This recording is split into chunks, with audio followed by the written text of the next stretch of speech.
Bonjour à tous, un 1er mai particulier après des semaines de débats houleux. Les syndicats appellent à défiler aujourd'hui partout en France pour défendre la fête du travail. Le gouvernement a présenté cette semaine son projet de loi visant à élargir les professions autorisées à travailler le 1er mai. Cela concerne les fleuristes et les boulangers indépendants, des commerces qui restent en attendant dans le flou, même si Sébastien Lecornu a assuré qu'il ne serait pas sanctionné.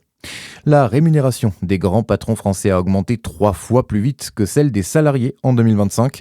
C'est ce que révèle aujourd'hui un rapport publié par Oxfam et la Confédération syndicale internationale à l'occasion du 1er mai. Un fossé grandissant, notamment illustré par l'évolution de la rémunération des directeurs généraux et PDG du CAC 40 selon les deux organisations. Elles plaident pour une imposition effective des super riches. Le SMIC augmentera d'au moins 2% en juin si le chiffre d'inflation du mois d'avril se confirme. Il s'agit d'une hausse automatique. Il n'y aura en revanche pas de coup de pouce, a indiqué hier le ministre de l'économie Roland Lescure. Cela correspond à une trentaine d'euros nets supplémentaires par mois pour les salariés concernés. Dans l'actualité également, une nouvelle étape pour l'accord UE-Mercosur. Le traité de libre-échange entre en vigueur à titre provisoire dès ce 1er mai. Son application définitive dépend encore du Parlement européen.